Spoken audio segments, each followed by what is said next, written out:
वालेकुम सर। वालेकुम अस्सलाम।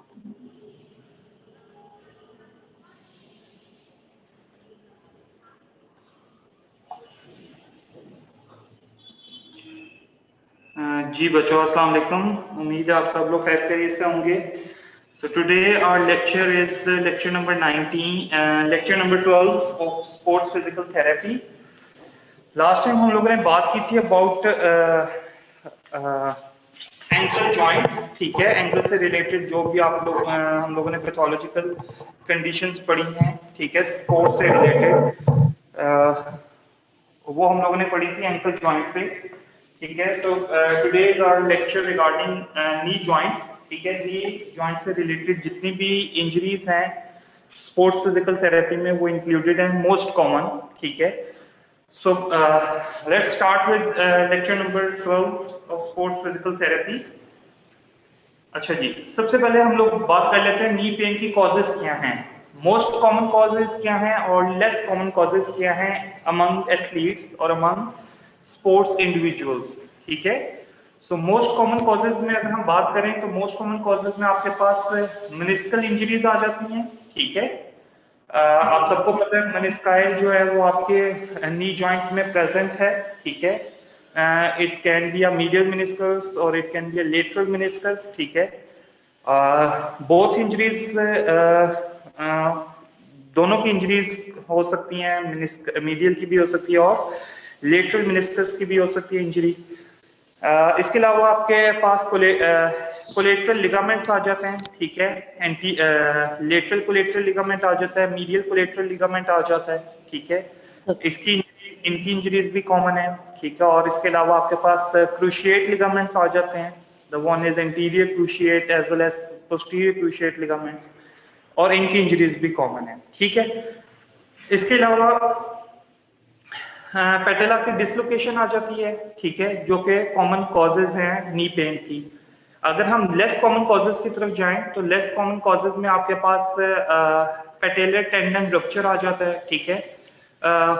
पेटेलर टेंडन जो कि पेटेला से अटैच होके आपकी टिबियल ट्यूबरोसिटी पर अटैच हो रहा है, ओरिजिनेट होता है पेटेला से, ठीक है, इंफीरियर बॉर्डर से, और अटैच हो जाता है on to the tibial tuberosity. तो पेटेलर टेंडन का रप्चर हो सकता है। इसके अलावा पेटेलोफिमोरल कंट्यूजन हो सकती है, ठीक है। पेटेला अगर किसी चीज के साथ हिट करे, ठीक है, इन केस अगर वो फ्रैक्चर नहीं होती तो it can lead to patellofemoral contusion, ठीक है। इसके अलावा बर्साइटस कॉमन है, ठीक है। जैसा कि आप सबको पता है प्री पेटेलर बर्साइटस है, ठीक है, जो मोस्ट कॉमन होता है, ठीक है। तो प्री पेटेलर बर्साइटस हो सकता है, बर्साइटस लेस कॉमन कॉजेज हैं, ठीक है। इसके अलावा वो कहते हैं कि बाइसेप फेमोरस टेंडन की एवल्जन हो सकती है, एवल्जन इंजरी हो सकती है बाइसेप फेमोरस टेंडन की। या फिर वो कहता है कि जो आपका प्रॉक्सिमल टिबियोफिब्युलर जॉइंट है, ठीक है, उसकी डिसलोकेशन हो सकती है। सो these are the most common causes as well as the less common causes that can lead to knee pain, ठीक है। अगर हम पहले बात कर लेते हैं मेनिस्कल इंजरीज की, ठीक है। तो मेनिस्कल इंजरीज सबसे पहले मैकेनिज्म की अगर हम बात करें तो मेनिस्कल इंजरीज का मैकेनिज्म क्या होता है, ठीक है। मैकेनिज्म के अंदर कॉम्बिनेशन है फोर्सेस का, ठीक है। कॉम्बिनेशन में सबसे पहले आ जाता है कि अगर आपका नी जॉइंट फ्लेक्शन में है, ठीक है। सेकेंड इंपॉर्टेंट चीज क्या है कि कंप्रेसिव फोर्सेस है, वेट बेयरिंग है आपकी इंडिविजुअल की, कंप्रेसिव फोर्सेस एक्ट कर रही हैं नी जॉइंट के ऊपर अगर, ठीक है, नी फ्लेक्शन प्लस कंप्रेशन, ठीक है, प्लस रोटेशन, ठीक है, फिमोरल रोटेशन हो, ठीक है, तो it can lead to meniscal injuries. अब मीडियल मेनिस्कस के लिए रोटेशन होगी टिबिया की एक्सटर्नल, मीडियल मेनिस्कस के लिए।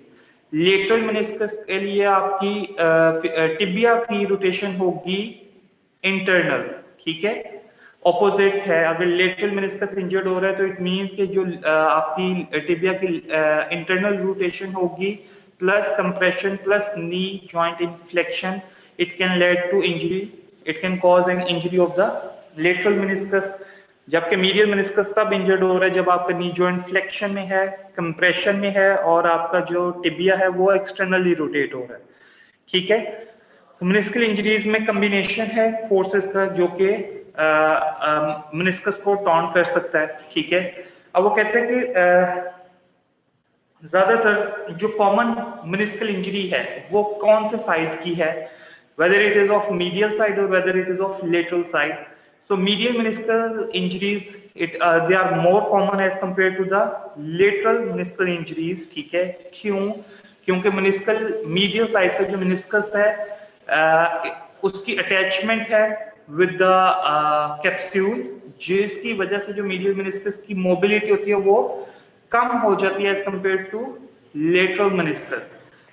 That's why the medial meniscus is more prone to injury as compared to the lateral meniscus. Lateral meniscus की भी injury हो सकती है, but जो कॉमन है, more prevalent है, it is medial meniscal injuries just due to its less movement as compared to the lateral meniscus. ठीक हो गया। So वो कहते हैं कि मेनिस्कल इंजरी अगर हो जाती है, ठीक है, तो क्या सिम्टम्स प्रोड्यूस हो सकते हैं। तो सिंपली जो कि अगर तो कोई स्मॉल सी मेनिस्कल टीयर है, ठीक है, तो उसमें यूजुअली एक्यूट सिम्टम्स प्रोड्यूस नहीं होते, ठीक है, लेकिन आफ्टर अ डे और टू, ठीक है, आपको इन्फ्लेमेटरी साइन एंड सिम्टम्स मिलना शुरू हो जाते हैं, ठीक है, रेडनेस आ जाती है। इसके अलावा स्वेलिंग हो सकती है, नहीं भी हो सकती, ठीक है, अगर एक स्मॉल टीयर है मेनिस्कस का, ठीक है, रेडनेस होगी, टेंडरनेस भी आपको फील होगी, लेकिन जरूरी नहीं है कि स्वेलिंग हो, ठीक है, हो भी सकती है, नहीं भी हो सकती। Swelling is dependent on the severity of the injury. अगर मॉडरेट या सीवियर टाइप की मेनिस्कल इंजरी है तो स्वेलिंग होगी और ज्यादा जल्दी हो जाएगी, उसको इतना टाइम नहीं लगेगा, मतलब 1 और 2 डेज नहीं लगेंगे स्वेलिंग ऑकर होने में, ठीक है, मॉडरेट या सीवियर मेनिस्कल इंजरीज में। ठीक हो गया। अब वो कहते हैं कि जो मोस्ट कॉमन है, ठीक है, दैट इज पेन, ठीक है, और इसके अलावा रेंज ऑफ मोशन की लिमिटेशन, ठीक है। आपकी पेन एक इंपॉर्टेंट सिम्टम है और रेंज ऑफ मोशन, ठीक है, नी की मूवमेंट रिस्ट्रिक्ट हो जाएगी आफ्टर द मेनिस्कल इंजरी, ठीक है। अब मेनिस्कल इंजरीज में अदर टाइप्स हैं, ठीक है, depending on their tearing shape of tear, कि किस शेप का टीयर है, ठीक है, उसके accordingly range of movement restrict होती है, ठीक है। These are the types of meniscal injuries on the basis of their shape. There are 6 types, ठीक है। The one is longitudinal, ठीक है, आप सबकी स्क्रीन के ऊपर शो हो रहा होगा, ठीक है। ये जो फर्स्ट वन है that is longitudinal meniscal injury, ठीक है। Now the second one is degenerative, ठीक है। Third one is a flap, ठीक है, और fourth one is radial, fifth one is bucket handle, it is the most severe, ठीक है, and this one is horizontal cleavage, ठीक है, it is also more severe, ठीक है। ये जो last 3 हैं they are much more severe as compared to the first 3, radial, bucket handle और जो हॉरिजॉन्टल क्लीवेज है they are most severe। Bucket handle जो है वो आपकी मूवमेंट को सबसे ज्यादा रिस्ट्रिक्ट करती है, नी जॉइंट की मूवमेंट को, अगर बकेट हैंडल टीयर हो जाता है मेनिस्कस का, ठीक है, whether it can be a medial meniscus और whether it can be a lateral meniscus, ठीक है। अच्छा, फिजिकल एग्जामिनेशन के दौरान हमें क्या क्या साइन एंड सिम्टम्स मिल सकते हैं, ठीक है। मोस्ट इंपॉर्टेंट, आपके पास पेन मिलेगी, ठीक है। सेकंड, जैसे मैं पहले बता चुका हूँ, रेंज ऑफ मोशन आपकी रिस्ट्रिक्ट होगी, ठीक है। इसके अलावा आपको जॉइंट लाइन टेंडरनेस मिल सकती है, जॉइंट लाइन जो होती है उसके अराउंड आपको टेंडरनेस फील होगी, ठीक है। बाहर एक्सटर्नल किसी भी जगह पर आपको टेंडरनेस नहीं फील होगी, लेकिन जो जॉइंट लाइन है उसके अराउंड आपको टेंडरनेस फील होगी। अगर लेटरल मेनिस्कस का टियर है तो लेटरल जॉइंट लाइन के ऊपर ज्यादा टेंडरनेस फील होगी। अगर मीडियल साइड का मीडियल मेनिस्कस का टियर है तो मीडियल जॉइंट लाइन के ऊपर ज्यादा टेंडरनेस फील होगी। और जो मोस्ट इंपॉर्टेंट है दैट इज जॉइंट डिफ्यूजन, ठीक है। जॉइंट डिफ्यूजन हो सकती है। अब आप देखो पेटला के सराउंडिंग में अगर आप देखो, ठीक है, तो पेटला के सराउंडिंग में आपके पास वेकेंट स्पेस होती है, ठीक है। आपकी स्किन जो होती है वो बड़ी लेग्स होती है, ठीक है। अगर आप नॉर्मल इंडिविजुअल को देखो, अगर यही नी जॉइंट डिफ्यूजन हो जाए तो ये जो पेटला के अराउंड जो स्किन है इट विल बिकम टाइट, और यहाँ जो वेकेंट स्पेसेस हैं it will become filled with the inflammatory substances, ठीक है। एडिमा हो जाएगा, जो फ्यूजन हो जाएगी, जिसकी वजह से ये सारी स्पेसेस फिल हो जाएंगी, ठीक है। और आपका नी एज अ होल, ठीक है, एक सर्कुलर शेप देगा, ठीक है। अभी इसकी ऐसा सर्कुलर शेप नहीं होती नॉर्मल नी जॉइंट की, लेकिन जैसे ही इसमें जॉइंट फ्यूजन आएगी तो नी जॉइंट जो है वो एज अ होल एक सर्कुलर शेप अपीयरेंस देगा, ठीक है। अच्छा, इसके लिए हम लोग कौन सा फिजिकल एग्जामिनेशन टेस्ट करते हैं, दैट इज मैकमेरेज टेस्ट, ठीक है। आप इसको स्पाइन पोजीशन में भी कर सकते हो, आप इसको प्रॉन पोजीशन में भी कर सकते हो। सिंपली क्या करना है कि आपने नी जॉइंट को फ्लेक्स करना है। नी जॉइंट को फ्लेक्स करने के बाद ऑलमोस्ट 90 डिग्री तक आपने नी जॉइंट की फ्लेक्शन करनी है, ठीक है। फ्लेक्स करने के बाद आपने नी जॉइंट को कंप्रेशन देनी है, ठीक है, with the help of another hand, ठीक है। आपने क्या करना है, कंप्रेस करना है नी जॉइंट को, ठीक है। और फिर आपने with the help of your hand that is providing compression to the knee joint, आपने टिबिया को रोटेट करके देखना है, आइदर एक्सटर्नली और आइदर इंटरनली, ठीक है। अगर इंटरनल रोटेशन में पेशेंट को कंप्रेशन के साथ और नी फ्लेक्शन के साथ पेन आ रही है तो इट मींस कि आपका लेटरल मेनिस्कस का टियर है। अगर एक्सटर्नल रोटेशन में पेशेंट को कंप्रेशन और नी जॉइंट फ्लेक्शन के साथ पेन आ रही है तो दैट मींस के मीडियल मेनिस्कस का टियर है, ठीक हो गया। इसके अलावा मेनिस्कल टियर में सर आपको ये टेस्ट का क्या नाम है? McMurray's test, MCMURRAY। McMurray's test supine position में भी कर सकते हो, प्रॉन पोजीशन में भी लिटा के कर सकते हो। प्रॉन पोजीशन में ज्यादा इजी हो जाता है कि आपको कंप्रेशन, आप मैक्सिमम कंप्रेशन ऐड कर सकते हो विद प्रॉन पोजीशन, ठीक है, प्रॉन लाइन पोजीशन, ठीक है। नाउ ऐसे कौन से फैक्टर्स हैं जिसकी वजह से हम कंजर्वेटिव ट्रीटमेंट को कंजर्वेटिव ट्रीटमेंट की तरफ जाएंगे या कंजर्वेटिव ट्रीटमेंट फेवरेबल होगी, ऐसे किन फैक्टर्स के अंदर conservative treatment better results produce करेगी। सबसे पहली बात यह है कि अगर सिम्टम्स डेवलप हुए हैं 1 या 2 दिनों के बाद, ठीक है, तो फिर कंजर्वेटिव मैनेजमेंट जो है वो ज्यादा फेवरेबल है as compare to surgical management, ठीक है। जैसे मैंने पहले बताया कि एक स्मॉल मेनिस्कल टियर होगा तो उसके जो साइन एंड सिम्टम्स है वो आफ्टर 1 और 2 डेज अपीयर होंगे। सेकेंड इंपॉर्टेंट चीज क्या है कि जो पेशेंट है, ठीक है, उसको वो अपनी जो इंजरी है उसको रिकॉल ना कर सके, मतलब उसके नजदीकी उसके लिए ये रूटीन वाइज कोई इंजरी हो या रूटीन वाइज उसकी कोई मूवमेंट्स हो, ठीक है, और वो उसको रिकॉल ना कर सके कि आई डोंट नो कि व्हाट हैपेंड टू मी, ठीक है, और वो उसको इजी ले कि ये तो मेरी रोजमर्रा की जिंदगी है, ठीक है, मैंने कोई ऐसी एक्टिविटी या ऐसी कोई मूवमेंट परफॉर्म नहीं की जिसकी वजह से मुझे मेनिस्कल टियर होना चाहिए था, ठीक है। सेकेंड इंपॉर्टेंट चीज क्या है कि स्वेलिंग मिनिमल हो, ठीक है, जॉइंट के अराउंड अगर है तो, ठीक है, नहीं तो स्मॉल टियर्स में स्वेलिंग नहीं होती, ठीक है। और सेकेंडली अगर पेशेंट जो है वो वेट को बेयर कर सके इजीली, ठीक है, वेट बेयरिंग कर सके, स्टैंड हो सके, वॉक कर सके इजीली, तो ये जो फैक्टर्स हैं ये आपको आपकी कंजर्वेटिव ट्रीटमेंट को फेवरेबल कर देंगे, ठीक है। फिफ्थ जो फैक्टर है डेट इज के रेंज ऑफ मूवमेंट पॉसिबल हो, complete range of movement possible हो, एक्सट्रीम्स में आपको पेन हो तो इट्स ओके। अगर एक्सट्रीम एक्सटेंशन में पेन हो रही है, एक्सट्रीम फ्लेक्शन में पेन हो रही है तो इट मींस के conservative treatment will be favourable. The sixth point is कि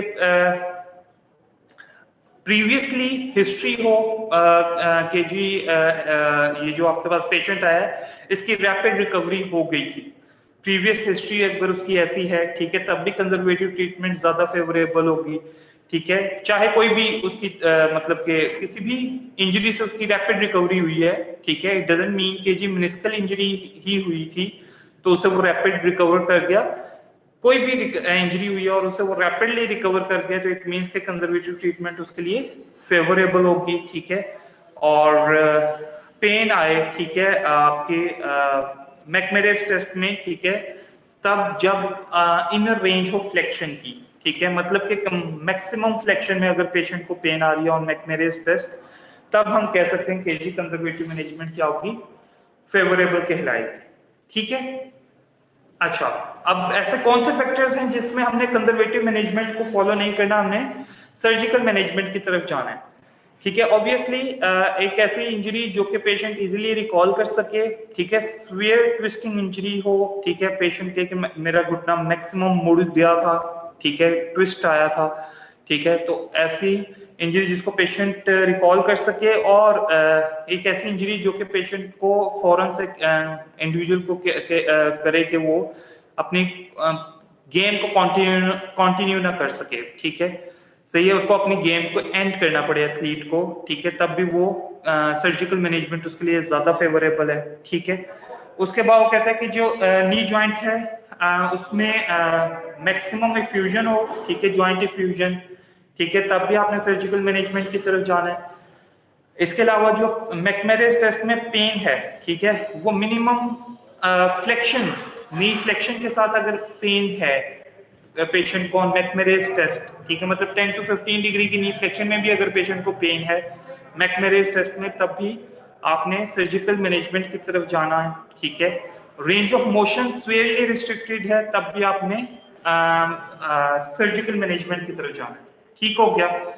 अच्छा, अब वो कहते हैं कि अगर कंजर्वेटिव मैनेजमेंट स्टार्ट हुई है और कंजर्वेटिव मैनेजमेंट में इतना फर्क नहीं पड़ा इन 3 to 4 वीक्स, ठीक है, during the acute stage of rehabilitation, ठीक है, तब भी आपने किसकी तरफ जाना है, सर्जिकल मैनेजमेंट की तरफ जाना है, या फिर कोई एसोसिएटेड इंजरी है साथ, either it can be a capsule, either it can be an articular cartilage, ठीक है, अगर कोई एसोसिएटेड इंजरी है तब भी आपने किसकी तरफ जाना है, सर्जिकल मैनेजमेंट की तरफ जाना है।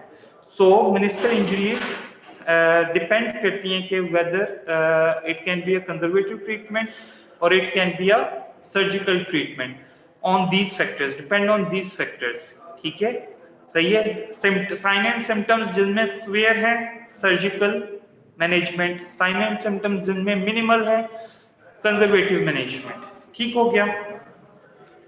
Yes, sir. नाउ ग्रेडिंग,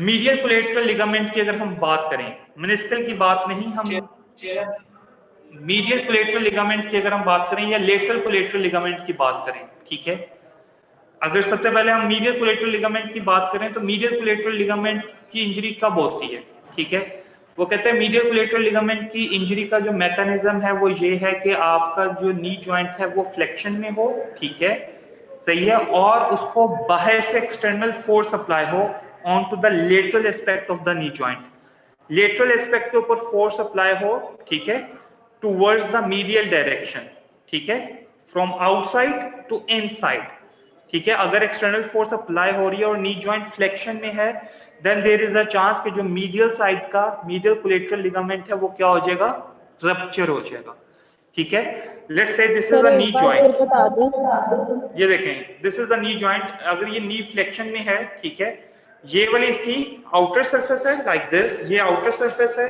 ठीक है, और अंदर वाली जो है इनर सरफेस है।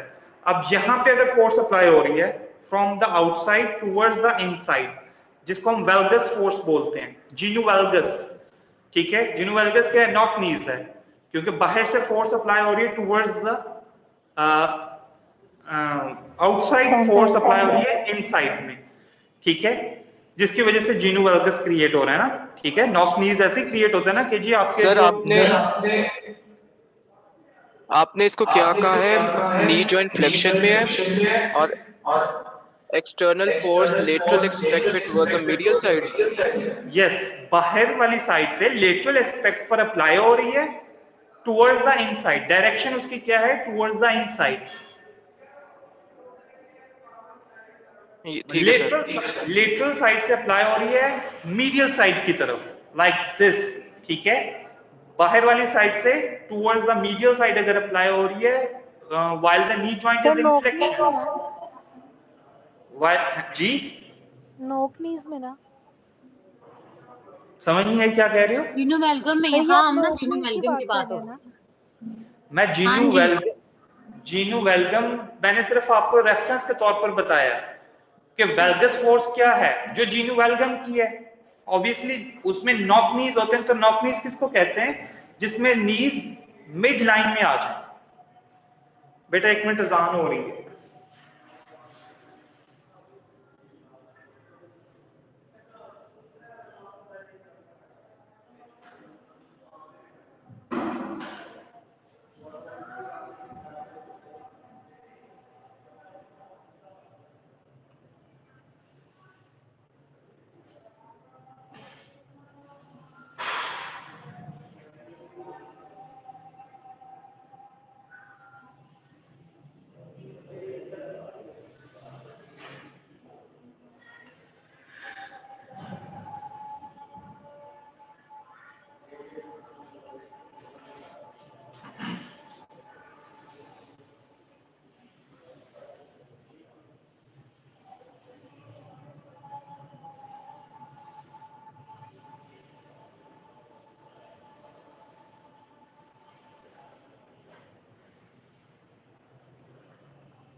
जी बच्चों, मीडियल कोलेटरल लिगामेंट की बात हो रही है।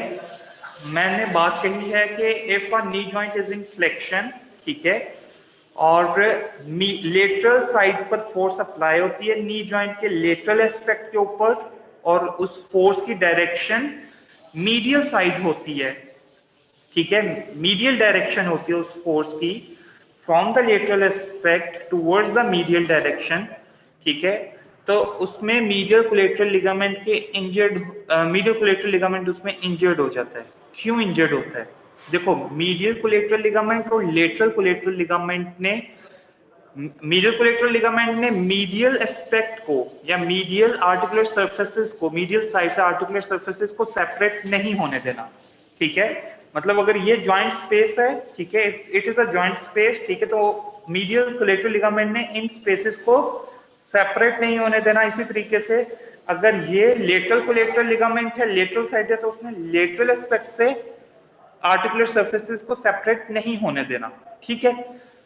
अब देखो, जब ये मीडियल कोलेटरल लिगामेंट एक हद तक इस आर्टिकुलर सर्फेसेस को सेपरेट होने से बचाएगा, लेकिन लेट्स से जब आपकी नी जॉइंट के ऊपर लेटरल एस्पेक्ट से मैक्सिमम फोर्स अप्लाई हो रही है, फॉर एग्जांपल कैसे फोर्स अप्लाई हो रही है कि कोई एथलीट है, वो आपके लेटरल एस्पेक्ट के ऊपर लैंड कर रहा है, ठीक है, लैंड कर रहा है on your lateral aspect, then there is a chance कि आपका मीडियल कोलेटरल लिगामेंट इंजर्ड हो जाए, ठीक है। मीडियल कोलेटरल लिगामेंट एक हद तक सेपरेशन को रोकेगा और उसके बाद क्या हो जाएगा, टियर हो जाएगा।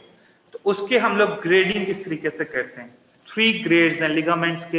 एज अ आप सबको पता है जनरली हम 3 ग्रेड्स में लिगामेंट्स को डिवाइड करते हैं।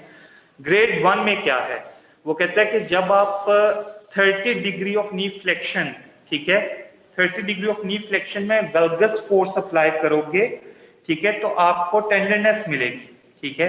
और वो टेंडरनेस कहां पर मिलेगी, या मीडियल साइड के फेमोरल कॉन्डाइल पर मिलेगी, या आपको मीडियल साइड के टिबियल प्लेट्यू पर मिलेगी, मीडियल कोलेटरल लिगामेंट के लिए, ठीक है। या मीडियल साइड के फेमोरल कॉन्डाइल पर टेंडरनेस मिलेगी, या मीडियल साइड के टिबियल प्लेट्यू पर टेंडरनेस मिलेगी। लेकिन वो कहते हैं इसमें स्वेलिंग बहुत कम होती है या ना होने के बराबर होती है, ठीक है। दिस इज ग्रेड 1, ठीक है। अब वो कहते हैं ग्रेड 1 में आप सबको पता है लिगामेंट की लिगामेंट के इंटेग्रिटी को कोई ज्यादा फर्क नहीं पड़ता। Few fibres they are torn, ठीक है, सही है। हम उसको ये नहीं कह सकते कि जी हाइपर मोबाइल हो जाएगा आप लिगामेंट, क्योंकि there are few fibres that are torn in grade 1। अगर हम ग्रेड 2 की बात करें, ठीक है, तो ग्रेड 2 में क्या होता है कि आप नी जॉइंट को 30 डिग्री फ्लेक्शन में लेकर जाओ और फिर वल्गस फोर्स अप्लाई करो, ठीक है, सही है। फिर आप क्या करो, वल्गस फोर्स अप्लाई करो, तो उसमें आपको पेन भी ज्यादा मिलेगी, ठीक है, और आपको स्वेलिंग मिलेगी, ठीक है, और इसके अलावा आपको टेंडरनेस मिलेगी, ठीक है। अब वो कहते हैं कि यहां पर जो आपको लेग्जिटी मिल सकेगी, ठीक है, ग्रेड 2 में हाइपर मोबिलिटी हम उसको कह सकते हैं, क्योंकि half of the fibres they are torn and half are intact, ठीक है। तो यहां पर आपको क्या मिलेगा, हाइपर मोबिलिटी मिलेगी, ठीक है, लेग्जिटी मिलेगी आपको, सही है। अब वो कहते हैं ग्रेटर लेस देन 5 मिलीमीटर की अगर लेग्जिटी प्रेजेंट है, ठीक है, 5 मिलीमीटर की लेग्जिटी, लेस देन 5 मिलीमीटर की लेग्जिटी अगर प्रेजेंट है और आपको एक एंड फील मिल रही है, तो इट मींस कि it is a second grade, अगर एंड फील मिल रही है। लेकिन अगर लेग्जिटी के बाद आपको एंड फील नहीं मिलती, तो इट मींस कि ये ग्रेड 3 का टियर है, ठीक है। ग्रेड 3 में क्या होगा, ग्रेड 3 में भी आपने 30 डिग्री नी फ्लेक्शन के ऊपर वल्गस फोर्स अप्लाई करनी है, ठीक है। और इसमें क्या होगा कि आपके पास मैक्सिमम स्वेलिंग होगी, स्वेयर पेन मिलेगी during the injury. After the injury pain नहीं होगी, क्योंकि लिगामेंट तो टियर हो गया कंप्लीटली, लिगामेंट का तो रप्चर हो गया। सो स्वेलिंग स्वेयर मिलेगी आपको, टेंडरनेस आपको स्वेयर मिलेगी, ठीक है। और इसके अलावा जो मोस्ट इंपॉर्टेंट चीज होती है वो ये चेक करना होता है कि एंड फील है या नहीं है। अब इसमें आपको एंड फील नहीं मिलेगी, इसमें आपको कंप्लीट इंस्टेबिलिटी मिलेगी, ठीक हो गया, नी जॉइंट पे। समझ आ गई बात की ऑन द, अगर हम वल्गस फोर्स अप्लाई करें नी जॉइंट के ऊपर तो आपको इंस्टेबिलिटी मिल सकती है, मोर हाइपर मोबिलिटी विल अचीव्ड, ठीक है, और आपको कोई फर्म एंड फील नहीं मिलेगी, ठीक हो गया। हम कहते हैं कि मीडियल साइड के ऊपर, ठीक है, अगर मीडियल कोलेटरल लिगामेंट इंजर्ड हो रहा है तो इसके दो इंपॉर्टेंट कैरेक्टरिस्टिक फीचर्स हैं। सबसे पहला कि मीडियल जॉइंट टेंडरनेस, ठीक है, और वो कहता है कि आपकी नी एक्सटेंशन रिस्ट्रिक्ट हो जाना। ये दो इंपॉर्टेंट कैरेक्टर्स हैं मीडियल कोलेटरल लिगामेंट की इंजरी के। नी जॉइंट की एक्सटेंशन जो है वो लिमिटेड हो जाए और medial side, medial joint line पर आपको टेंडरनेस मिले, स्वेलिंग मिले, तो these are the characteristic features of MCL injury.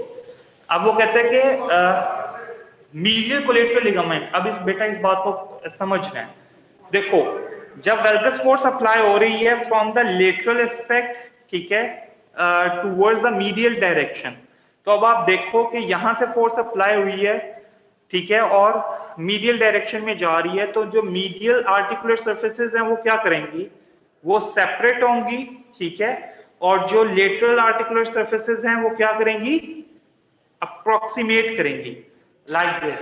देखो ये जॉइंट लाइन थी, ठीक है, जॉइंट स्पेस है ये नॉर्मल, यहां से फोर्स अप्लाई हो रही है वल्गस फोर्स, तो वो क्या करेगा, लाइक दिस, ठीक है।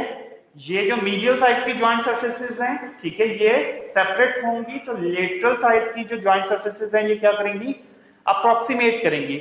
अब वो कहते हैं ये जो लेटरल साइड के आर्टिकुलर सर्फेसेस जब अप्रोक्सीमेट करते हैं तो यहां पर भी इंजरी हो सकती है, और वो इंजरी किसकी होगी, मेनिस्कस की होगी। तो मीडियल कोलेटरल लिगामेंट की इंजरी के साथ ज्यादा चांसेस हैं कि आपका लेटरल मेनिस्कस इंजर्ड हो जाए, और लेटरल कोलेटरल लिगामेंट की इंजरी के साथ ज्यादा चांसेस हैं कि आपका मीडियल मेनिस्कस इंजर्ड हो जाए, ठीक है। लेटरल कोलेटरल लिगामेंट की इंजरी के चांसेस नहीं होते, क्यों? क्योंकि ऑब्वियसली आपकी वहां पर लेग आ जाती है, वेरस फोर्स अप्लाई करना जरा मुश्किल है, वेल्गस फोर्स अप्लाई हो सकती है, ठीक है, सही है, वेल्गस फोर्स अप्लाई हो सकती है, या फिर वेरस फोर्स तब अप्लाई होती है कि लेट्स से कि एथलीट के कोई रनर है वो भाग रहा है और उसका जो पैर है वो कहीं पर फंस जाए, ठीक है, और वो फॉल कर जाए on to the lateral side, ठीक है, अंदर की तरफ उसका पैर फंसे और वो लेटरल साइड के ऊपर फॉल कर जाए, then there is a chance कि उसका लेटरल कोलेटरल लिगामेंट इंजर्ड हो सकता है, लेकिन उसके बहुत रेयर चांसेस होते हैं, ज्यादातर चांसेस मीडियल कोलेटरल लिगामेंट की इंजरी के, ठीक है। यहां तक बात की समझ आ गई है कि मीडियल कोलेटरल लिगामेंट की इंजरी के साथ किसके चांसेस ज्यादा हैं? लेटरल मेनिस्कस की इंजरी के चांसेस ज्यादा हैं। नाउ एसीएल इंजरीज, ठीक है, कहते हैं एसीएल इंजरीज यूजुअली जो एथलीट्स में अगर एसीएल इंजरी होती है तो वो ज्यादातर कॉम्बिनेशन में होती है, उसमें आपके पास मेनिस्कल इंजरीज भी हो सकते हैं, उसमें आपके पास मीडियल कोलेटरल लिगामेंट भी इंजर्ड हो सकते हैं, उसमें आपके पास कार्टिलेज की भी इंजरी आ सकती है, ठीक हो गया। और वो कहते हैं ये जो एसीएल इंजरीज हैं ये मोस्ट कॉमन इंजरीज हैं स्पोर्ट्स इंडिविजुअल्स में एट द नी जॉइंट, ठीक हो गया। अब वो कहते हैं कि पेशेंट यूजुअली डिस्क्राइब करता है पॉपिंग साउंड को और क्रैकिंग साउंड को ड्यूरिंग द इंजरी, कि जब मुझे ये इंजरी हो रही थी तब मुझे पॉपिंग या क्रैकिंग साउंड आई थी, एक्चुअली वो एसीएल लिगामेंट जो होता है वो इंजर्ड हो रहा होता है जिसकी आपको आवाज आती है, ठीक हो गया। अब वो कहते हैं कि जो स्वीयर केसेस हैं एंटीरियर क्रूशिएट लिगामेंट की एसीएल इंजरी के, उसमें पेशेंट अपनी एक्टिविटी को कंटिन्यू नहीं कर पाता, स्वेयर पेन होती है, ठीक है, और इसके अलावा स्वेलिंग, फौरन से स्वेलिंग हो सकती है नी जॉइंट के ऊपर, ठीक है। These are some characteristics of severe ACL injuries, ठीक है। अब वो कहते हैं कि अगर हम बात करें ड्यूरिंग फिजिकल एग्जामिनेशन हमें क्या क्या कैसे पता चलेगा कि this is an ACL injury, ठीक है। तो सबसे पहले वो कहते हैं कि एसीएल इंजरी में रेंज ऑफ मोशन रिस्ट्रिक्ट होती है, ठीक है, ज्यादातर फोकस जैसे मीडियल मेनिस्कस में आपकी नी एक्सटेंशन लिमिटेड थी, ठीक है, इसी तरीके से आपकी एसीएल इंजरी में भी ज्यादातर चांसेस होते हैं कि आपका नी जॉइंट एक्सटेंड नहीं कर पाता, लिमिटेड हो जाती है रेंज ऑफ मूवमेंट, ठीक हो गया। उसके बाद वो कहते हैं कि टेंडरनेस मिलती है आपको, ठीक है, वाइड स्प्रेड टेंडरनेस मिलती है, ठीक है। इसके बाद वो कहता है कि ये जो टेंडरनेस है, ठीक है, ये मीडियल जॉइंट लाइन टेंडरनेस भी हो सकती है, ये लेटरल जॉइंट लाइन टेंडरनेस भी हो सकती है। अब वो कहते हैं medial joint line tenderness obviously तब होगी जब एमसीएल एसीएल के साथ इंजर्ड कर जाए या एसीएल के साथ मीडियल मेनिस्कस इंजर्ड हो जाए, तब मीडियल जॉइंट लाइन टेंडरनेस होगी। अगर एसीएल इंजरी के साथ लेटरल कोलेटरल लिगामेंट इंजर्ड हो रहा है, ठीक है, या लेटरल साइड के कैप्सूल के ऊपर स्ट्रेच आ रहा है, तो ऑब्वियसली उसमें लेटरल जॉइंट लाइन टेंडरनेस ज्यादा होगी, ठीक हो गया। फिजिकल एग्जामिनेशन टेस्ट जो हम लोग परफॉर्म करते हैं दैट इज लेक्मेन्स टेस्ट, ठीक है। लेक्मेन टेस्ट क्या कहता है कि आपने पेशेंट को स्पाइनाइन पोजीशन में लेटा के नी को 15 डिग्री पर फ्लेक्स करके एंड टिबिया को इंटीरियरली ट्रांसलेट करके देखना है। एक्चुअली टिबिया को इंटीरियरली ट्रांसलेट करके हम ये नहीं देखते कि जी कितनी ज्यादा ट्रांसलेट हो रही है, मतलब it is not a test with your eyes. Actually हम क्या चेक कर रहे होते हैं with the help of your touch, with the help of our touch, ठीक है, हम ये चेक कर रहे होते हैं कि हमें कितनी एंड फील मिल रही है और कैसी एंड फील मिल रही है। ग्रेड 1 में हमें प्रॉपर एंड फील मिलेगी, उसमें हमें कोई लेग्जिटी नहीं मिलेगी। हम दोनों का कंपैरिजन करेंगे तो हमें एक जैसी एंड फील मिलेगी दोनों में, ठीक है, ग्रेड 1 टियर में। अगर हम ग्रेड 2 की बात करेंगे तो हमें उसमें एंड फील ज्यादा मिलेगी। हम उसको कह सकेंगे कि yes there is a injury, there is a grade 2 injury जिसमें आपकी जो लेग्जिटी है वो ज्यादा हो गई है एसीएल लिगामेंट की, ठीक है। और ग्रेड 3 में आपको मैक्सिमम लेग्जिटी मिलेगी, ठीक है, आप उसको कह सकते हो इंस्टेबिलिटी की तरफ जा रहा है आपका नी जॉइंट, ठीक है। फ्रीली आपकी टिबिया जो है वो ट्रांसलेट होगी एंटीरियरली विदाउट मच फोर्स और without much effort bye from your side, ठीक है।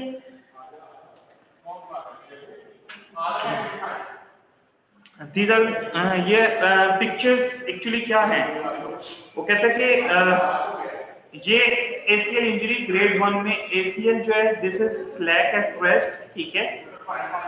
अब जब इंजरी हो रही है, ठीक है, तो यही ACL इंजरी, ACL लिगामेंट जो है वो टाइट हो गया है, ठीक है, और यहाँ पर उसके स्नैपिंग के चांसेस हैं कि ये जो आप फ्रंट वाला पोर्शन है ये सबसे पहले स्नैप होना शुरू होगा और फिर ये tear till the back of the ligament जाएगा या till the complete thickness of the ligament, और यहाँ पर वो कहता है कि लिगामेंट की क्या हो जाती है, कंप्लीट टियर हो जाती है। ऑब्वियसली यहाँ पर जो एंफील होगी वो आपको क्या मिलेगी, आपको फर्म एंफील नहीं मिलेगी, ठीक है। एक पॉजिटिव फर्म होता है, एक नेगेटिव फर्म होता है। Positive firm is for ligaments, ठीक है। यहाँ पर आपको सॉफ्ट एंफील मिलेगी। सॉफ्ट एंफील मसल्स का कैरेक्टर्स होता है, ना कि लिगामेंट्स का कैरेक्टर्स होता है, ठीक है। Now, these are the most important characteristic features of the ACL injury. ठीक है, the one is Sigon fracture and the other one is एक को हम Sigon fracture बोलते हैं और एक को हम लोग क्या बोलते हैं,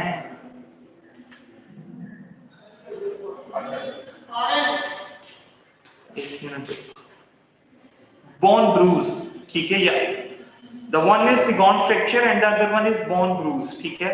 now वो कहते हैं कि Sigon fracture क्या है कि आपका जो ACL इंजरी है, ACL इंजरी के साथ, ठीक है, आपके कैप्सूल की एंट्रोलेटरल एवल्जन हो जाती है, मतलब एंटीरियर और लेटरल साइड से जो कैप्सूल है जो कि अटैच हो रहा है with the tibia and the femur, ठीक है, उसका एवल्जन फ्रैक्चर हो जाए कैप्सूल का। मतलब एवल्जन फ्रैक्चर का मतलब क्या है कि वो अपने साथ साथ बोन का कुछ पोर्शन भी फ्रैक्चर कर दें, तो इट इज कॉल्ड सिगॉन फ्रैक्चर, ठीक है। ये पैथोनिमोनिक फीचर है ACL इंजरी का। फिर इसी तरीके से वो कहता है कि जो सेकंड कैरेक्टरिस्टिक फीचर है that is a bone bruise, ठीक है। वो कहते हैं बोन ब्रूज जो है वो ज्यादातर मीडियल साइड के ऊपर पाया जाता है, ठीक है, मीडियल साइड के ऊपर, या वो फिमोरल कंडाइल के ऊपर बोन ब्रूज होता है, ठीक है, या फिर वो मीडियल टिबियल प्लेट्यूड पर होता है बोन ब्रूज, ठीक है। बोन ब्रूज एक्चुअली किस कब होता है, जब आपकी ACL, ठीक है, ACL इंजर्ड हो रहा होता है, तब आपकी जो फिमोरल कंडाइल्स हैं, ठीक है, they actually compresses the tibial plateau, ठीक है, या टिबिया कंप्रेशन प्रोड्यूस करती है ऑन टू द फीमर, या फीमर कंप्रेशन प्रोड्यूस करती है ऑन टू द टिबिया। अगर फीमर करिए तो वो आपके मीडियल टिबियल प्लेट्यू के ऊपर बोन ब्रूज बना देगी, ब्रूजिंग हो जाएगी। अगर सिंपली आपकी टिबिया उसके ऊपर प्रेशर पुट करिए फीमर के ऊपर, तो फेमोरल कंडाइल के ऊपर बोन ब्रूजिंग आ जाएगी। So these two are the characteristic features. The one is Sigon fracture and the other one is bone bruise, ठीक है। अब वो कहते हैं Sigon fracture हम सिंपली वो कहते हैं कि MRI करवाते हैं तो हमें Sigon fracture का पता चल सकता है, एक्सरेज में भी पता चल सकता है, ठीक है, और एक्सरेज में bone bruise का भी पता चल जाएगा, ठीक है। अब यहां पर देखें, अब ये जो आप दिस वन, ठीक है, एंट्रोलेटरल एवोल्यूशन की बात हुई है, ठीक है, this is the lateral side of the knee joint, ठीक है, सही है। मैंने बात की थी कि बोन ब्रूज बनेगा on to the medial side, ठीक है, और जो एंट्रोलेटरल एवोल्यूशन है कैप्सूल की वो लेटरल साइड के ऊपर है, एंटीरियर और लेटरल साइड के ऊपर है, ठीक है। अब यहां पर इसका मतलब क्या है कि लेटरल साइड के ऊपर सेपरेशन हो रही थी आर्टिकुलर सरफेसेस की, जिसकी वजह से कैप्सूल का क्या हुआ है, एवल्जन हुई कैप्सूल की। और बोन ब्रूज क्योंकि मीडियल साइड के ऊपर बन रहा है, या मीडियल फिमोरल कंडाइल पर बनेगा या मीडियल टिबियल प्लेट्यू पर बनेगा, तो इट मींस कि यहां पर क्या हो रही है, कंप्रेशन प्रोड्यूस हो रही है, ठीक है। तो ये चीज याद रखिए कि लेटरल साइड के ऊपर दिस पोर्शन इज शोइंग कि there is an avulsion fracture of the capsule, ठीक है। ये देखें दिस वन, ये है आपका एवोल्जन फ्रैक्चर। यहां पर अब आप देखो कि ये आपकी प्रॉपर जॉइंट लाइन है बोन की, आउटर बॉर्डर इंडिकेट कर रहा है, लेकिन यहां पर इसका जो आउटर बॉर्डर है इट इज अनइवन, ठीक है, which indicates that there is a fracture of the capsule, ठीक है। अब एमआरआई में सिंपली, ठीक है, हमें कैसे पता चलेगा कि एमआरआई में टियर है, ठीक है, कहते हैं ये this whitish structure and this whitish structure, अगर तो ये आपस में कंप्लीटली ये प्रॉपर्ली एक दूसरे के साथ अटैच हो तो इट मींस कि यहाँ पर आपका एसीएल लिगामेंट का कोई टियर नहीं है, एसीएल लिगामेंट बिल्कुल ठीक है, लेकिन ये जो ब्लैक शेडो नजर आ रहा है सेंटर में, ठीक है, दिस विल इंडिकेट दैट के आपका एसीएल लिगामेंट क्या हो गया, रप्चर हो गया, ठीक हो गया, सही है। यहाँ पर आपका एसीएल लिगामेंट क्या हो जाएगा, रप्चर हो जाएगा। ये जो वो एंड दिखा रहा है, ये दिखा रहा है कि this is the teared portion of the ACL, ठीक है, यहाँ पर ये एसीएल क्या हो गया, टियर हो गया, ठीक है।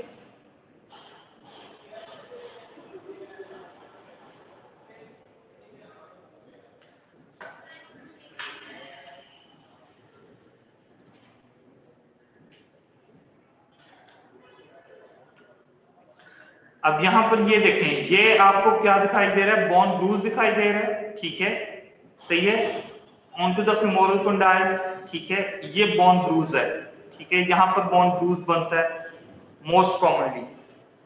एमआरआई में आपको शो हो सकता है, दोनों चीजें सिगॉन फ्रैक्चर भी और एमआरआई भी, ये एक्चुअली किसको इंडिकेट कर रही है, बोन ब्रूज को या सिगॉन फ्रैक्चर को, ठीक है। आप एमआरआई करवाओगे, आपको एसीएल की इंजरी का भी पता चल जाएगा, आपको सिगॉन फ्रैक्चर का भी पता चल जाएगा और आपको बोन ब्रूज का भी पता चल जाएगा।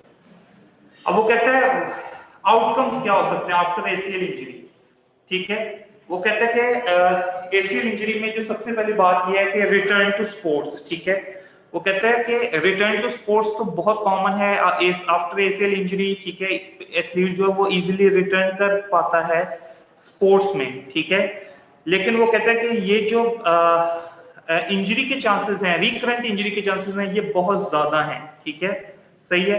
वो कहता है री इंजरी के चांसेस उन पेशेंट्स में ज्यादा होते हैं जिनमें ग्राफ्ट हमने इंसर्ट किया होता है to unite the two portions of the ACL ligament.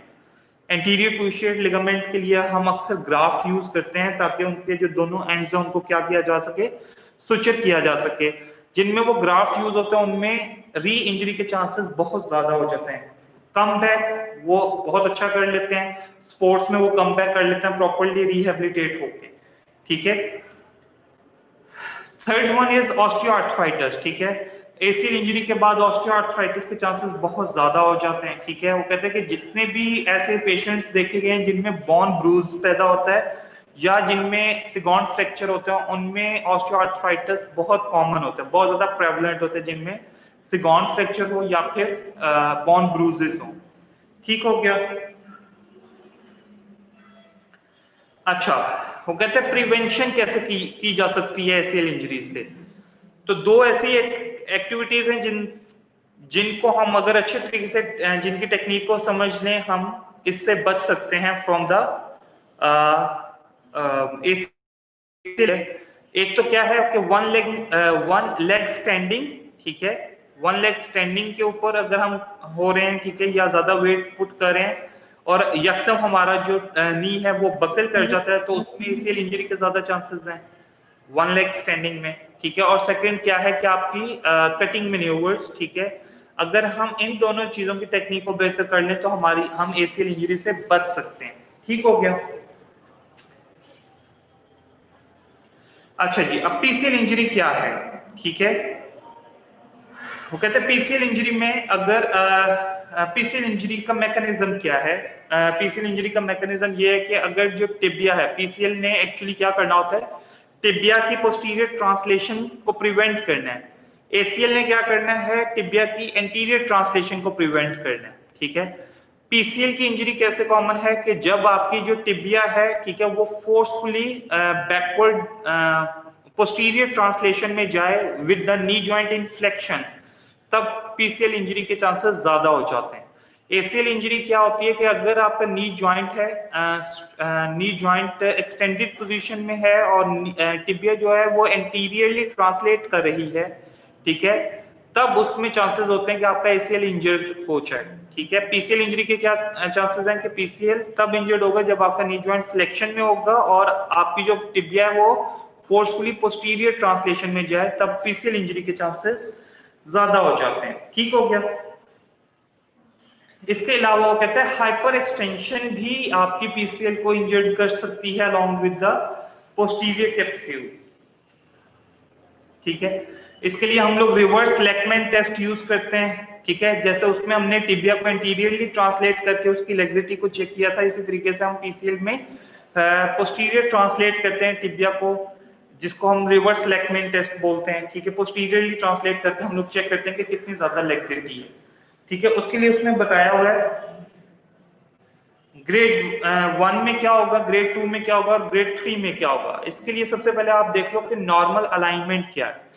वो कहते हैं कि नॉर्मली इंडिविजुअल्स में जो आपकी टिबिया होती है, ठीक है, ये अप्रोक्सीमेटली 1 सेंटीमीटर एंटीरियर होती है relative to the femoral condyles. Tibia क्या है, 1 सेंटीमीटर एंटीरियर होती है with reference to the femoral condyle. This is the normal anatomy. Grade 1 में क्या होगा, वो कहते हैं ये जो 1 सेंटीमीटर आगे है, ठीक है, ये क्या हो जाएगा, ये डिस्टेंस कम हो जाएगा। ठीक है, ये डिमिनिश्ड हो जाएगा ये डिस्टेंस। ठीक है, स्लाइटली डिमिनिश्ड हो जाएगा। ठीक है, पहले जो 1 सेंटीमीटर थी ये कम होके 1/2 सेंटीमीटर पर आ जाएगी। ठीक है, जो एंटीरियरली लाई कर रही थी टिबिया। This is grade 1। ठीक है, ग्रेड 2 में क्या होगा कि वर्टिकल अलाइनमेंट हो जाएगी।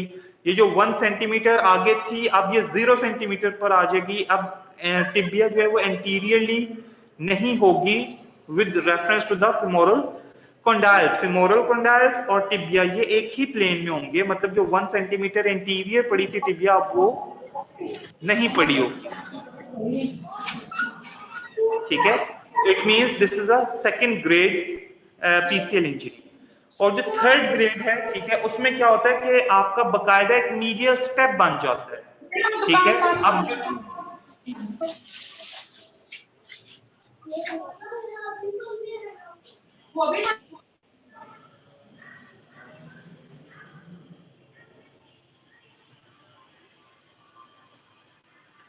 वो कहते हैं जो ग्रेड 3 है इसमें बकायदा एक मीडियल स्टेप बन जाता है कि जो टिबिया है, ठीक है, वो स्लाइटली बैकवर्ड अब प्रेजेंट कर रही होती है या अपेयर हो रही होती है as compare to the femoral condyles. ठीक है, this is a medial step. ठीक है, इसको हम लोग बोलते हैं कि जी ये थर्ड ग्रेड है पीसीएल इंजरी का।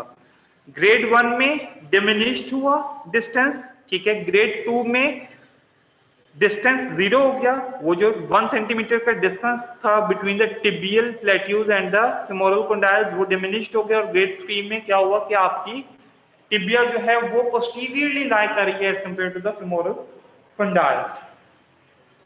इन्वेस्टिगेशन हम एक्सरेज करवा सकते हैं। ठीक है, just to exclude the bony avulsions. ठीक है, हम एक्सरेज करवा सकते हैं। इसके अलावा MRI is the gold standard investigation.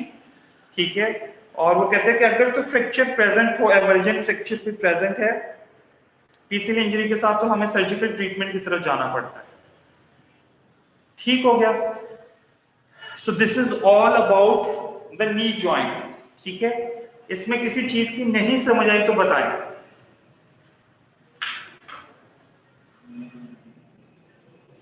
Sir आ गई है समझ।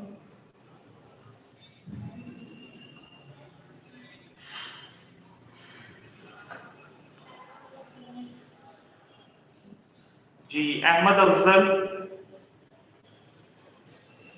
Ahmad Raza, Ehsan Afzal Bhatt, Ali Hassan, present sir. Amreen Shafiq. Sir 3 बजे लाइट चली जाती है, अगर लाइट चली जाए तो अटेंडेंस लगा दीजिएगा। आप कौन बोल रहे हैं सर? अब्दुल्ला सर, अब्दुल्ला माजिद। अच्छा, ठीक है। Amna, present sir. अमरीन शफीक आपकी होगी present. Amna Anwar 1117। Present sir. Present sir. Ammar Nasir, Amna Anwar 1244। Present. 1039 Amna Shafaqat Ali, Present, sir. Anam Rashid, Aneeqa Asif, Asma Noreen, present sir. Atif Imtiaz, Aneeqa इधर ही थी, अब भी शायद उसका नेट का कुछ इशू है, वो कह रही माइक का इशू आ रहा है। आयशा सर हाशमी, प्रेजेंट, अनीका से प्रेजेंट। अनीका भी ज्वाइन की है। हेलो हेलो जी जी अनीका बेटा अभी ज्वाइन की है। सर अनीका से प्रेजेंट। हाँ अनीका बेटा मैं यही पूछ रहा हूँ अभी ज्वाइन की है। सर आपकी आवाज नहीं आ रही। लेक्चर कैसे लिए?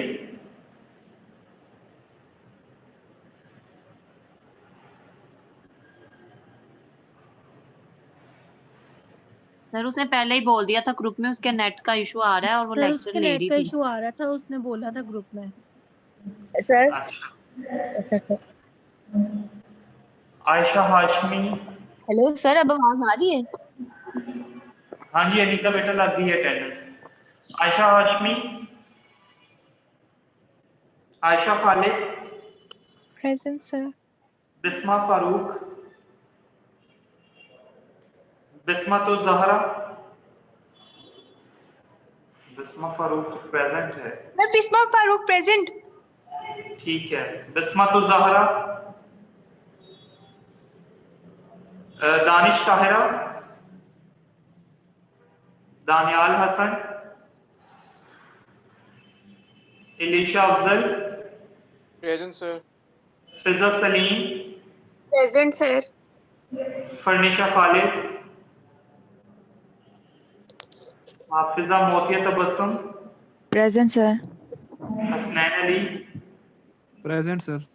इकरा Shabbir, Present, sir. Iqra Shaukat,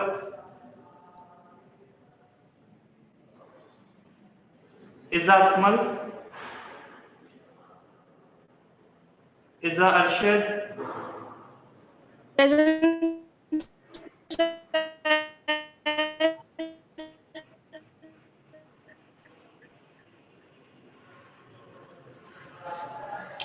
Javeria Tabassum, Present, sir.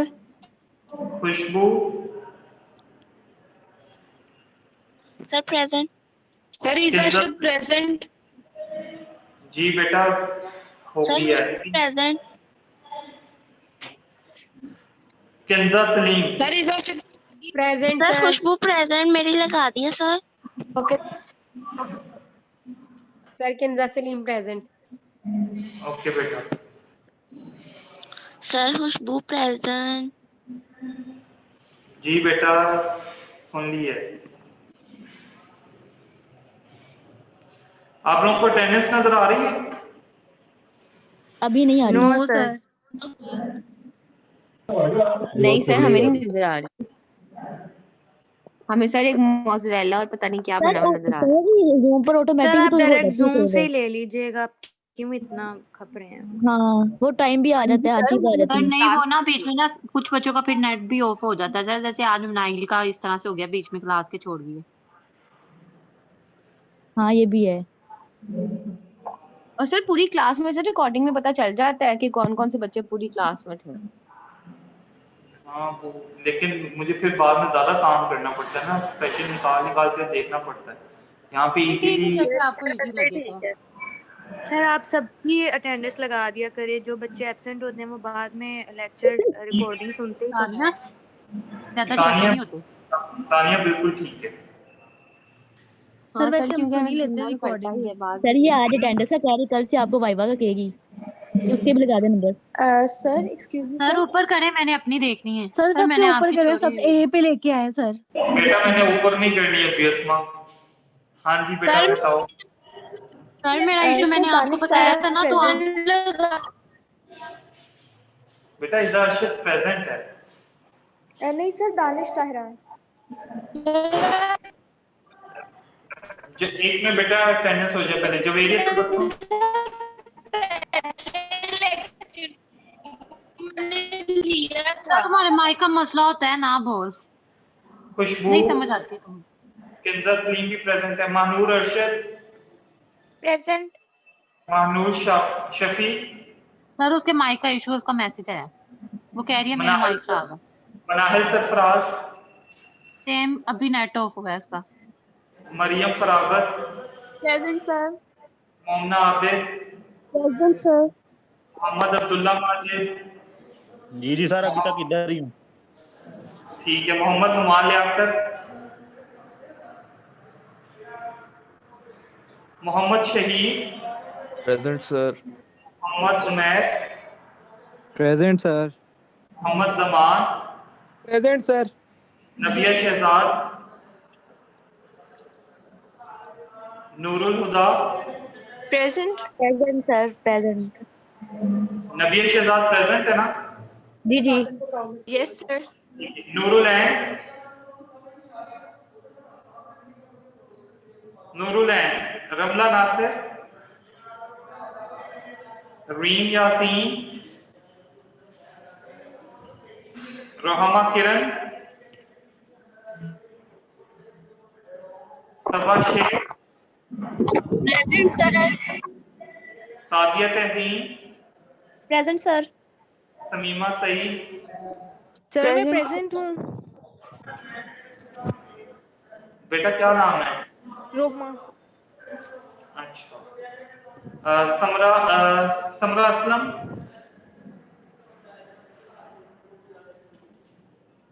सना Feroz, Sania Parvez, sir present sir. Sana Feroz present. Present sir. Sarosh Noor, Seemal Shafiq, present sir. Sehrish Ashraf, Shamjad Saleem,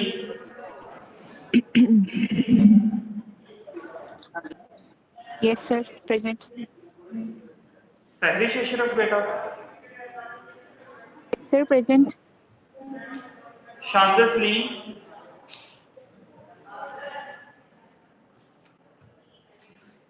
Sidra Jamshed, sir Sana Feroz की लगी है। जी बेटा लग गई है। Okay thank you sir. Soha Asghar, Suhaib Liaquat, present sir. Syed Mazhar, present sir. Syeda Faiza, present sir. Sir Danish Tahira present है। अच्छा बेटा। सर आपने अटेंडेंस के भी मार्क्स रखे हैं? नहीं बेटा अभी तक तो नहीं रखे, बेटा बस शायद सीपी में ऐड होंगे। शायद लेकिन आगे सर रख। लेकिन सर अगर आप रखते भी हैं तो जो मैंने छुट्टियां की हुई हैं आपकी, मैंने कुछ क्लासेस नहीं ली हैं, कोई आई बात थिंक एक दो स्किप हुई हैं। ठीक है। ठीक है ओके सर सर। बेटा। हमारी मिड्स और फाइनल की पॉलिसी डिसाइड हुई सर हमारी? बेटा अभी तो असेसमेंट्स के मसले पड़े हुए हैं, असेसमेंट पहले कुछ सर एक फाइनल हो क्वेश्चन है जाए। सर। असेसमेंट प्लान वही सर असेसमेंट प्लान फाइनल हो जाए तो फिर तो बताऊंगा सर कोई आपको। फाइनल नहीं हुआ? मैम तो कल कह रही थी कि आज फाइनल हो जाएगा। किस चीज का फाइन अभी तक तो बेटा मुझे मेरे तक तो कोई रिपोर्ट नहीं आई। बस सर एक मैम बता रही थी कि ना वो कह रही है यूनिवर्सिटी वाले कि वो क्विज़ेस ऐड नहीं करेंगे असेसमेंट में, ये सच है? शायद ऐसे ही है बेटा। Okay sir.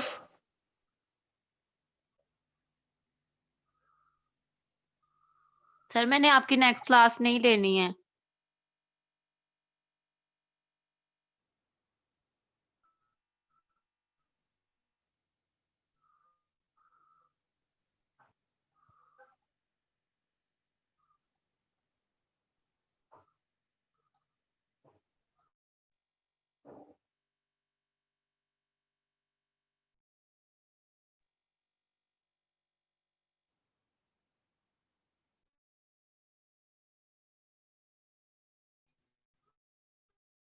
सर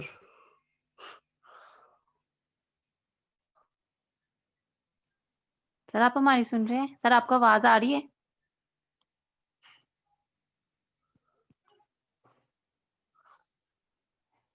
सर ने म्यूट किया सर हुआ ने है। म्यूट कर दिया है।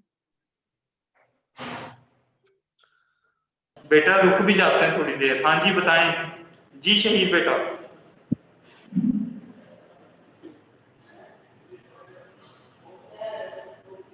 जी शहीद। सर उसने करवाई थी 12 साल पहले सर्जरी अपने नी की, तो सर वो 5 महीने इमोबिलाइज राहत ही नहीं किया दोबारा। अब 12 से सर उसका पोजीशन। शहीद बेटा मुझे आधी बात समझ आई है, आधी आपकी ना आवाज कट आवाज आ गई। रही है मेरी? हाँ जी आवाज आ रही है।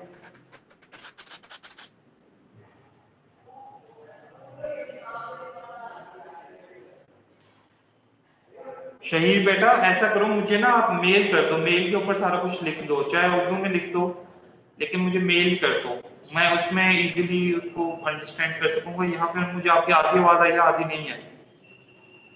बाकी बच्चे जा सकते हैं। सर क्विज के अल्लाह मार्क्स हाफिज भी सर। अपलोड कर दें। जी सर के ठीक है मार्क्स ही बेटा, नहीं वो अपलोड किया आपने। इसलिए कोई इसके मार्क्स अपलोड नहीं ना किए कि अभी असेसमेंट फाइनल नहीं है, ठीक है, तो वो देखना सर मेरी पड़ेगा आवाज ना आ रही है कि आपको? क्या लेकिन सर हमें डिसाइड मार्क्स तो बता देना, हमें थोड़ा सा हौसला तो होगा ना क्या किस चीज का हौसला। यहाँ कि पे सर हम दिखा लोगों दें ने अच्छा जैसे पढ़ा तो है। अटेंडेंस सर में ये किया। असेसमेंट प्लान हमारे हाँ साथ सर शेयर कुछ कब हमें करेंगे? बेटा शेयर कर देंगे, इसी वीक में हो जाएगा शेयर।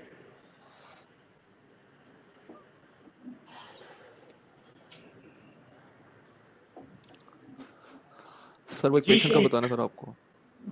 हाँ बताओ। सर आवाज आ रही है मेरी? करवाई थी जी 12 साल पहले अपनी नी की सर्जरी। उसके बाद सर वो 5 महीने उसका नी इमोबिलाइज रहा है किसी केज में। तो उसके बाद सर उसने अपना नी दोबारा फ्लेक्स ही नहीं किया। अब उसका नी सर एक्सटेंडेड पोजीशन में ही रहता है। फ्लेक्स वो सर होता ही नहीं है, जैसे फ्यूज हो गया हुआ है। तो सर कुछ वो एक्सरे कह रहा था अगर कुछ हो सकता है इसको। कोई एक्सरे करवाया उसने अच्छा रिसेंट, कोई एक्सरे वो मुझे भेज दो। सर मेरे ख्याल से तो नहीं। ठीक है तो सर। सर क्रोनिक हो रही है तो कॉन्ट्रैक्चर्स नहीं डेवलप हो जाते? सर कॉन्ट्रैक्चर डेवलप हो गया होगा ना अब तो उसका, तो अब वो आहिस्ता आहिस्ता ही होगा। कॉन्ट्रेक्चर भी एडहेजन्स भी बन जाती है ना, ठीक है, जॉइंट के अंदर एडहेजन्स बन जाती हैं। आप ऐसा करो शहीद बेटा, मुझे उसका एक्सरे भेजो रिसेंट। उसको को अगर एक्सरे नहीं करवाया हुआ तो एक एक्सरे करवा के मुझे भेज दे, ठीक है। Okay sir. ठीक है आप मुझे भेज देना मेल पे, तो मैं देख लूंगा, ठीक है, फिर आपको सर बता भी दूंगा क्या ओके सर करना ठीक है। है। Okay sir. जी बच्चों। Sir thank you sir. अल्लाह हाफ़िज़। सर मैंने अल्लाह आपकी नेक्स्ट क्लास नहीं लेनी है, तो कोई मतलब अटेंडेंस लगा देंगे कि? नहीं अटेंडेंस नहीं लगाऊंगा, कोई मसले वाली बात नहीं, खैर है। अस्मा, अस्मा मेल कर लेना। नहीं मैं ओके पहले बच्चों। था, मैं इसलिए पहले कर रही हूँ। चलिए ठीक है। मैं तो बता रहा हूँ, मैं तो पिछले 2.5 सालों से बता रहा हूँ कि मैं अटेंडेंस नहीं लगाता। सर आप नहीं भी लगाते तो रीजन तो पहले दिया जा सकता है ना, मतलब सर मेरे अबू का चैनल है, मैं इसलिए मैंने नहीं लेनी है हाँ फ्राइडे बेटा को। कोई मसले वाली बात नहीं, ठीक है, कोई मसले वाली बात नहीं, आप जा सकते हो, ठीक है, कोई मसले वाली बात नहीं, ठीक है। Okay okay sir, thank you. Okay बच्चों, अल्लाह हाफिज। अल्लाह हाफिज अल्लाह सर। हाफिज।